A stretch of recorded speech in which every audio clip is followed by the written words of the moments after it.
రాజశేఖర రెడ్డి గారి ఫోటోను ఇక్కడ అక్కడ పెట్టుకుంటే సరిపోదయ్యా, ఇక్కడ ఉండాలి. ఇక్కడ ఉంటే రాజశేఖర రెడ్డి గారి ఆశయాలు ఈ రోజు నిలబడిండు. ఇక్కడ లేదు కాబట్టే రాజశేఖర రెడ్డి గారి జలయజ్ఞాన్ని గాల్లోకి వదిలేశారు, రాజశేఖర రెడ్డి గారి ఫీజు రీయింబర్స్మెంట్ గాల్లోకి వదిలేశారు. ఇక్కడ లేదు కాబట్టే రాజశేఖర రెడ్డి గారి ఆరోగ్యశ్రీకి కూడా బాకీలు పెట్టారు. రాజశేఖర రెడ్డి గారు అంతగా చెప్పుకుంటున్నారు కదా, 75వ జయంతి రాజశేఖర రెడ్డి గారు ఎంత గొప్పగా చేస్తుండాలి. మరి ఏం చేశాడు జగన్మోహన్ రెడ్డి గారు 75వ జయంతి కోసం? ఇడుపులపాయకి వెళ్లారు. అక్కడ 5 నిమిషాలంటే 5 నిమిషాలు కనీసం కూర్చోలేదు, నిలబడ్డారు.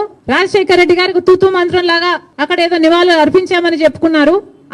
అంతేనా? సొంత తండ్రి కదా, 75వ జయంతి చేయాల్సింది అంతేనా? ఎందుకు సిద్ధం సభలని పెద్ద పెద్ద సభలు పెట్టారే మీరు? పెద్ద పెద్ద హోర్డింగ్లు పెట్టుకున్నారు కదా, కోట్లు ఖర్చు పెట్టారు కదా, ఒక్కొక్క సభకి 30 కోట్లు 40 కోట్లు ఎంత ఖర్చు పెట్టారు సిద్ధం సభలకు? మరి రాజశేఖర రెడ్డి గారి కోసం ఒక సభ ఎందుకు పెట్టలేదు మీరు? 75వ జయంతి కోసం కనీసం ఒక సభ పెట్టడం కాదు కదా, కనీసం వైసీపీ నాయకులు కార్యకర్తలైనా కలిసి నివాళులు అర్పించారా? ఏం చేశారు మీరు? ఇలాగైనా రాజశేఖర రెడ్డి గారి జయంతి జరుపుకోవాల్సింది. 75వ జయంతి కదా, స్పెషల్ కాదా? మీకేం అనిపించలేదా? మా నాయకుడు కాబట్టే, మా తండ్రి కాబట్టే, మా కాంగ్రెస్ పార్టీ ఓన్ చేసుకుంది కాబట్టే రాజశేఖర రెడ్డి గారి కోసం మేము అంత పెద్ద సభ పెట్టడం జరిగింది. దానికి పెద్ద పెద్ద నాయకులు, ముఖ్యమంత్రులతో సహా, పక్క రాష్ట్రంలో ఉన్న వాళ్ళతో సహా, మంత్రులతో సహా రప్పించడం జరిగింది. సోనియా గాంధీ గారు అయితేనేమి, రాహుల్ గాంధీ గారు అయితేనేమి రాజశేఖర రెడ్డి గారి కోసం అంత గొప్ప గొప్ప మెసేజ్లు ఇప్పించడం జరిగింది. ఇవన్నీ మేం చేశాం. మీరేం చేశారండి? మీరా రాజశేఖర రెడ్డి గారి వారసులు? ఏం చేశారు మీరు రాజశేఖర రెడ్డి గారి 75వ జయంతి కోసం?